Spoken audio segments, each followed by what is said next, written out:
जिंदगी की राह कार्यक्रम में आप सबका हार्दिक स्वागत बा। परमेश्वर हर एक आदमी में जिंदगी का सांस डाल देले बड़न। यही वजह से सगरी जीव से अधिक समझ रखेला। तब वो जिंदगी में मानसिक संतुलन और अशांति के बीचा में जिएला। यही खातिर ये सिलसिलावार बाइबल का अध्ययन आप लोगन की सेवा में प्रस्तुत कइल जाता कि जिंदगी जिए का सही ढंग जान सकें। कृपा करके देखी और सुनी ताकि परमेश्वर आपकी जिंदगी का रास्ता दिखावस। गाँव के भैया और बहिनी आई प्रभु के गुण गाई। गाँव के भैया और बहिनी आई प्रभु के गुण गाई। प्रभु महान बाड़न जग के रचैया, प्रभु महान बाड़न जग के रचैया। गाँव के भैया और बहिनी आई प्रभु के गुण गाई। गाँव के भैया और बहिनी आई प्रभु के गुण गाई।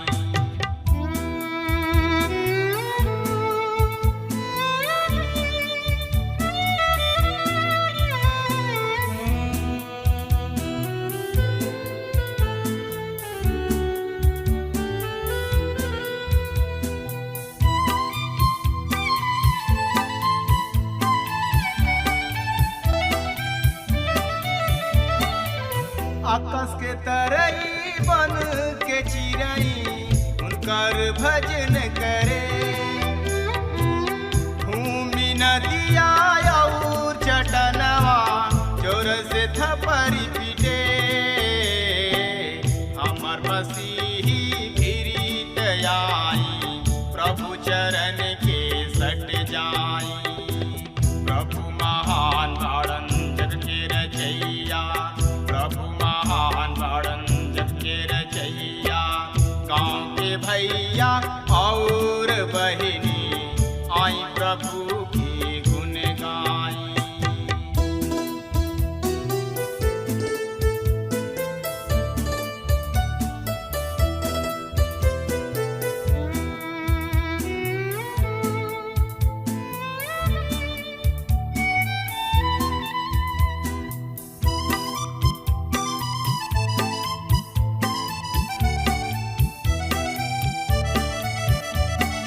उनकर अगिया जे न मानी पापों में गिरत जाई।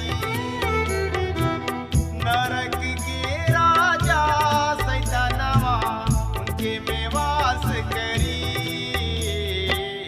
पूरी मिठाई खूब खियाई, आत्मा अग में जाई। प्रभु महान बाड़न जग के रचैया, प्रभु महान बाड़न जग के रचैया। गाँव के भैया और बहिनी आई प्रभु के गुण गाई।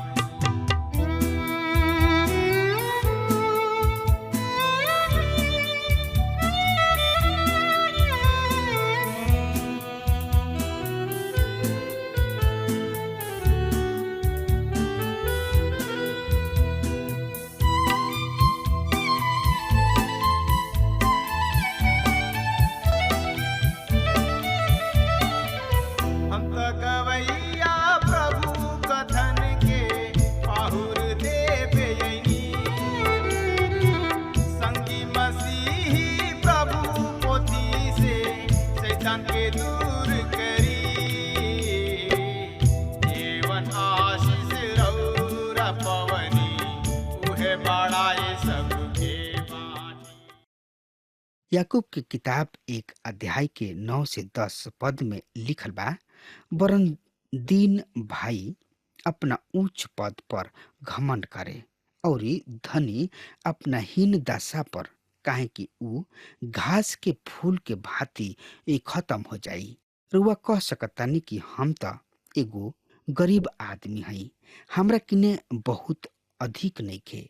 यदि रउआ परमेश्वर के संतान हई त रउआ किने बहुते धन बा, रउआ धनवान आदमी हई, रउआ किने बहुते धन संपत्ति बा, रउआ किने स्वर्ग में धन बा। का रउआ कबहुओ रुक के ई सोचले बानी कि रउआ ए पृथ्वी पर का कइले बानी? रउआ किने प्रभु यीशु मसीह में का बा? मसीह में हमनी किने सब कुछ बा। पहला कुरिन्थियों के पत्री 3 अध्याय के 21 से 23 पद में पौलुस बतावताने, ऐसे मनुष्य पर केहू घमंड ना करे, काहे कि सब कुछ तोहार ह, चाहे पौलुस होखस, चाहे अपुलुस या कैफा, चाहे संसार होखे या जिंदगी या मृत्यु, चाहे वर्तमान होखे या आवे वाली बात, ये सब तोहार ह। और तोहनी लोग मसीह के हवा और मसीह परमेश्वर के हवे, और जवन उनकर ह उ सब कुछ उ हमरा के सौंप दी हैं। हमरा किने जिंदगी बा, हमरा किने विशेष बा, और जवन कुछ उनकर ह हमनी के ओह में आनंदित रह सकतानी जा। एकरा से कोनो अंतर नइखे पड़े के कि रउआ एगो नम्र व दीन संत हई अथवा पृथ्वी पर सबसे गरीब आदमी हई। रउआ मसीह यीशु में एगो धनवान आदमी हई, और रउआ किने सब कुछ ऐसन बा जौना में रउआ आनंदित और मगन रह सकतानी। याकूब 1 अध्याय के 10 पद, धनी अपना हीन दशा पर, काहे कि ऊ घास के फूल के भांति खत्म हो जाई। जब हम अपना प्रारंभिक स्कूल के हाथा से जाइना, हम ए पद के याद करीना। हर एगो भवन एगो धनवान आदमी के नाम पर ना रहे। कारुआ जानतानी कि वो धनी लोग आज कहवा बाड़े? उ लोग फूल के समान बाड़े जौन की काल खिलल और आज खत्म हो गइल। हमार विचार बा कि उ अत्यंत शक्तिशाली रहन, उनका किने धन रहे, उनकर प्रभाव रहे, पर आज वो फूल के जैसन मुरझा चुकल बाड़े। आज एह कारण आनंदित मत होकर कि रउआ एगो धनी आदमी बानी, धनी आदमी हई, काहे कि ई धन लंबा समय तक रुआ किने ना रही। हो सकता रुआ किने ऐसन भंडार बा जौना के विषय में रुआ सोचत होकी कि रुआ ओकरा के कबो ना खोब, पर भंडार रुआ के खो दही। मृत्यु के समय रुआ एकरा के अपना हाथ ले जाए के जोग ना होखब। धनवान घास के फूल के समान हवे जौन की जल्दी खत्म हो जाला। याकूब के पत्री 1 अध्याय के 11 पद में लिखल बा, सूर्य उदय होते ही कड़ा धूप पड़ता और घास के सुखा देला, उनकर फूल झड़ जाला और ओकर सुंदरता जात रहेला। यही तरी धनी भी धन के खातिर मेहनत करत धूर में मिल जाई। प्रभु के एगो महान दास बतावताने कि कुछ बरिस से पहले हमरा के ई अवसर मिलल कि हम हॉलीवुड कैलिफोर्निया में मसीही लोगन के प्रभु यीशु मसीह के संदेश सुनाई। जब लोग उस सभा में उपस्थित होत रहन, ओ में एगो चलचित्र हीरोइन यानी कि अभिनेत्री भी रहे। बाद में ऊ मसीही विश्वास में आगुल रहे। ओ समय ऊ बुढ़ापा के ओर बढ़त रही, और जब ओ हीरोइन के ओर देखले त हमार मन में ई विचार उत्पन्न भइल कि ऊ सुंदरता जौना के ऊ प्रसिद्ध तथा विशाल धन संपत्ति प्रदान करवौले रही, ऊ कतना शीघ्रता से खत्म हो रहल बा। परमेश्वर कहताने कि धनवान मेहनत करत धूर में मिली जाई।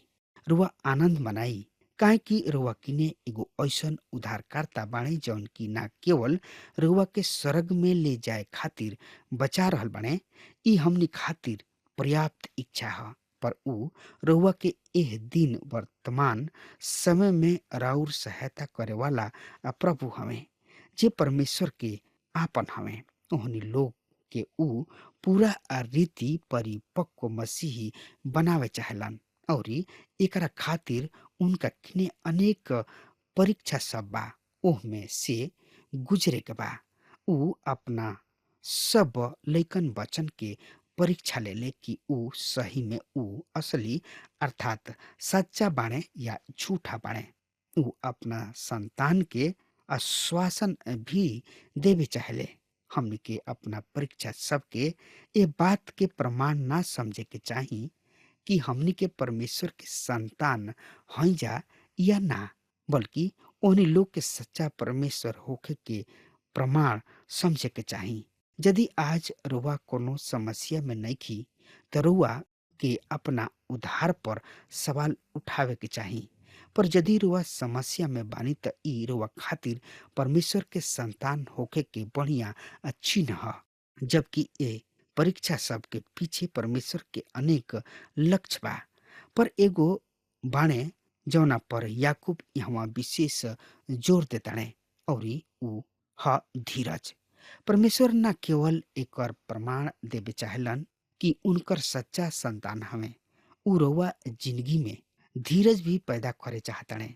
एकरा में परमेश्वर के उद्धार के उद्देश्य तथा परीक्षा सब के विषय में बहुत ही कुछ लिखल गइल बा।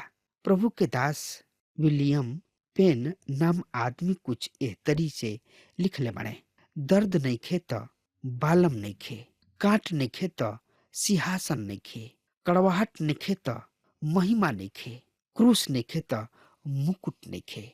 कोनो अन्य आदमी एकरा के एह तरी से व्यक्त कैले बाड़े, यदि हम बोझ उठा के चलब त प्रभु हमरा के उठा के चलिए। बहुत ऊपर हमनी के देखला से हमनी के नीचे झुके के पड़ेला। जहाँ अति बलवान हमें वहाँ हमनी के खुद में कमजोर बानी जा। प्रभु यीशु मसीह में हमनी के बहुते बलवान बानी जा, चाहे हमनी के कमजोर ही काहे ना होखी जा। ई नइखे कि रुआ कतना कैसे जीवित रहिना, ई परिदृश्य रखल बहुते ही जरूरी बा। मसीही आदमी द्वारा लिखल गइल रहे। ऊ लिखले रहन कि हमार मेहरारू पिछला 20 बरिस से बीमार बाड़ी और 10 बरिस से कोनो गंभीर रोग के कारण ऊ अपाहिज हो गइल बाड़ी। ऊ कभी अस्पताल से बहरी आ सकी हैं, एकर कोनो आशा नहीं खे। एगो प्रेमी पिता कोनो आदमी के ऐसन कष्ट में काहे रह देले जैसे कि ए महिला के साथ का भइल। हम जानत तानी कि ऊ प्रभु यीशु मसीह परमेश्वर से प्रेम करेली। यह आदमी के चिंता कोइल उचित रहे। उनका किने आपन समस्या के कोनो जवाब ना रहे और ना हमरा किने कोनो एकर जवाब बा। हम उनका के ई ना बता पाई कि ई सब कुछ उनका पर काहे घटल, पर हम उनका के ई जरूर बता सकतानी कि एकरा में परमेश्वर के भला उद्देश्य बा। परमेश्वर उनका जिंदगी में कुछ कर रहल बने। याकूब के पत्री 1 अध्याय के 12 पद में लिखल बा, धन्य हमें उ मनुष्य जौन की परीक्षा में स्थिर रहले, काहे कि खरा निकल के उ जिंदगी के ओह मुकुट के प्राप्त करिए जौना के प्रभु अपना प्रेम रखे वालन के देवे के परीक्षा कैले बाणे। परीक्षा यहाँ उहे शब्द ह जौना के हमनी के दूसरा पद में देख चुकल बानी जा, जौना के अर्थ जांच अथवा परखल। परीक्षा सही अनुवाद ह।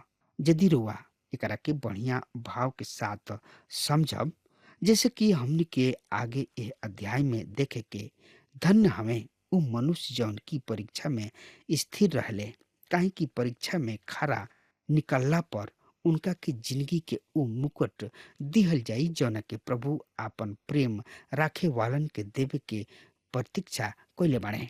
जांच या परखल हमनी के मसीही विश्वास में बढ़ावे के परमेश्वर के एगो ढंग ह। ए ढंग से उ हमनी के परिपक्व होके के योग बनावे जा रहल बने और यहाँ हमनी के जिंदगी में धीरज के विकास करे के काम करले।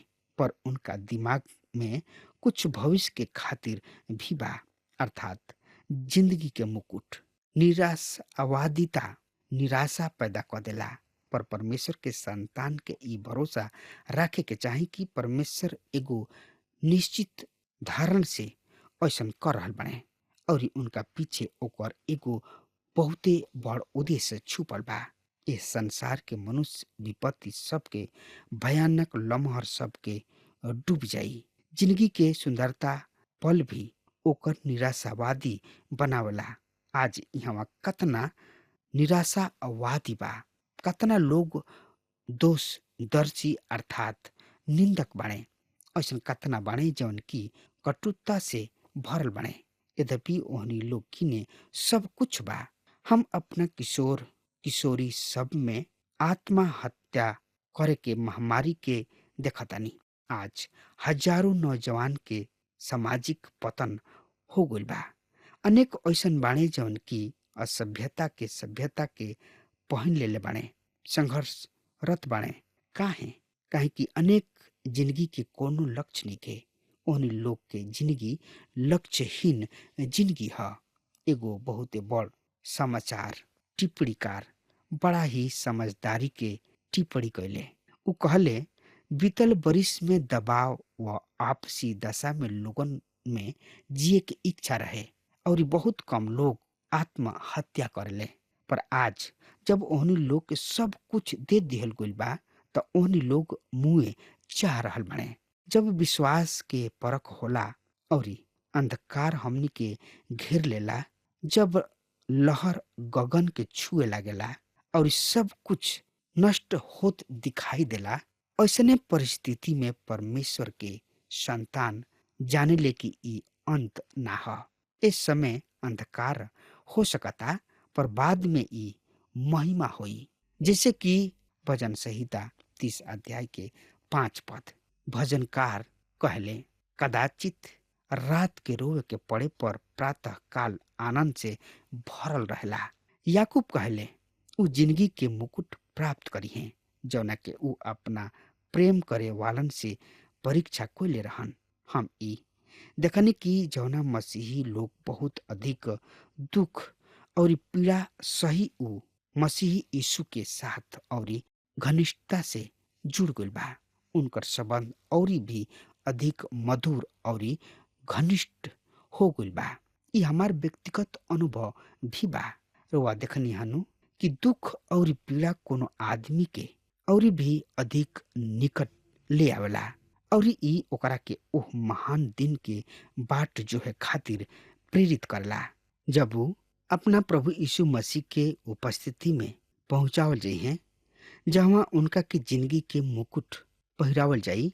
मित्र, इस जिंदगी के मुकुट का ह? पवित्र शास्त्र में अनेक मुकुट सब के उल्लेख कइल गइल बा जौन की विश्वासी जन के प्रदान कइल जाई।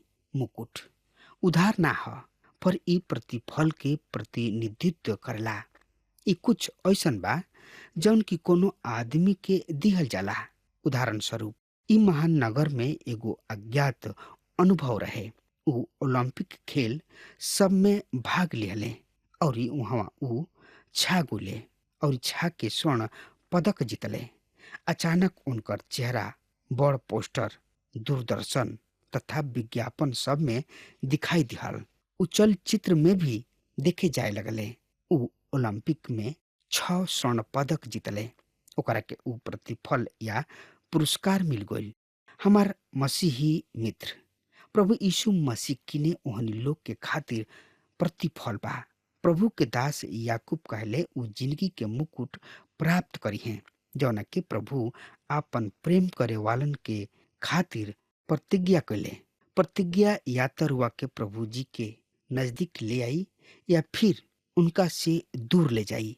अनेक मसीही जन प्रतिज्ञा के समय कटुता से भर जाले, जौना अनुभव के द्वारा राउर स्वर्गीय पिता रुआ चरित्र के रौरा के प्रभु के उपस्थिति में करे खातिर तैयार कर रहल बने। यदि रुआ उनका द्वारा रुआ जिंदगी में कटुता पैदा होला त ई इच्छा अनुभव ना होला। हमनी के परीक्षा में धीरज धरी जा, ओकरा खातिर ई जिंदगी के मुकुट ह। हम पवित्र शास्त्र में अनेक मुकुट के विषय में पढ़ेनी जौना के उल्लेख कल गइल बा। जिंदगी के मुकुट के विषय में हमार व्याख्या का बा, हम ओकरा के साधारण शब्द में बतावे चाहतनी। यह पवित्र शास्त्र में पढ़ी ना जा कि भटकल पाप के नाना प्रकार के दंड दिहल जाई, जैसे कि केहू के कोड़ा लगावल जाई। पवित्र शास्त्र के अनुसार अविश्वास के खातिर दंड के श्रेणी है, वही तरी मसीह के विश्वासी खातिर प्रतिफल के श्रेणी है। हम प्रेरित पौलुस, मार्टिन लूथर या जॉन वेस्ली जैसन महान प्रतिफल के प्राप्त करे के अपेक्षा ना रखेलन, पर ओकरा समान प्राप्त करे के आशा हम जरूर करब। हमरा विचार से जिंदगी के मुकुट ऊ ह जौन की रुआ के मसीह यीशु के और भी अधिक नजदीक ले जाई। एकरा से अधिक औरी का हो सकता। मसीह यीशु के प्रतिफल निकट है। दूसरा शब्द में कहल जाओ, मसीह यीशु के प्रति निकट। प्रकाशित वाक्य किताब में बतावल गइल बा कि प्रभु जी अपना प्रिय जन के एगो उजर पत्थर दी हैं, जौना पर एगो नाम खोद के लिखल होई। देखी प्रकाशित वाक्य किताब 2 अध्याय के 17 पद के, जौना के कान होके उ सुन ले कि आत्मा कलीसिया सबसे का कहता। जौन की जय पावल ओकरा के हम गुप्त मन्ना में से देव, और ओकरा के एगो पत्थर भी देव, जौना पर एगो नया नाम लिखल होई, जौना के प्राप्त करे वालन के अतिरिक्त अन्य केहू ना जानी। हम ई मान लेले बानी कि एकर अर्थ कि ऊ हमरा में से प्रत्येक के एगो नया नाम दी है। एगो प्राचीन सुसमाचारी गीत में भी बतावल गइल बा कि एगो नया नाम जौन की महिमा से लिखल गइल बा। ई ऊ नाम ह जौना के उल्लेख प्रकाशित वाक्य में कल गइल बा, बल्कि ई राउर नाम ह। यदि परमेश्वर संतान हई त ई राउर नाम ह जौन की महिमा में लिखल गइल बा। जहाँ तक हम निश्चय करतानी, प्रकाशित वाक्य में उल्लेखित नया नाम के अर्थ कि परमेश्वर पिता हमनी सबन के जौन की उजर पत्थर देवे जा रहल बने, जौना पर प्रभु यीशु मसीह के नाम लिखल होई, उ मसीह के साथ हमनी के व्यक्तिगत अनुभव के खातिर प्रयोग होई। एकर अर्थ कि प्रभु यीशु मसीह के नजर में जौन स्थान राउर बा, राउर ह, उ दूसरा आदमी के ना ह। अर्थात प्रभु यीशु मसीह के अर्थ जौन रुआ खातिर बा, उ हमरा खातिर नइखे। जौन की बहुमूल्य अनुभव अपना प्रभु यीशु मसीह में कइले हुई हैं, शायद हम ना कइले होखब, और जौन अनुभव उनका सहभागिता के कइले होखे। हमार विश्वास बा कि नया नाम के अर्थ इहे ह। रुआ खातिर व्यक्तिगत रूप से प्रभु यीशु मसीह का हमें अर्थात उनका साथ रुआ साथ व्यक्तिगत रिश्ता ह। हमार ई सार ह कि जिंदगी के मुकुट के अर्थ कि सरक जवन श्रेणी रुआ प्राप्त करे जा रहल बानी, ओकरा के कोनो अन्य आदमी प्राप्त नहीं कर सकत। अनेक लोग बाणे जौन की परमेश्वर के खातिर कुछ कइले बिना ही इस संसार से चली गए। हम परमेश्वर के धन्यवाद देतानी कि मसीह के साथ हमनी के रहे के बा और उनका साथे हमनी के चले के बा। अब हमार समय खत्म हो रहा बा, तो हमरा के आज्ञा दी। परमेश्वर हुआ के बहुते बहुते आशीष देस। आमीन। हमके विश्वास बा कि ई कार्यक्रम आप सब खातिर फायदेमंद सिद्ध भइल हुई। अगर आप सबके लगे बाइबल से चाहे आपकी निजी जिंदगी से कोनो सवाल होके चाहे कोनो समस्या खातिर प्रार्थना करावे चाहतनी, तो हमारी फोन नंबर पर जरूर संपर्क करें और आज का दिन आप खातिर सुखद बनावे।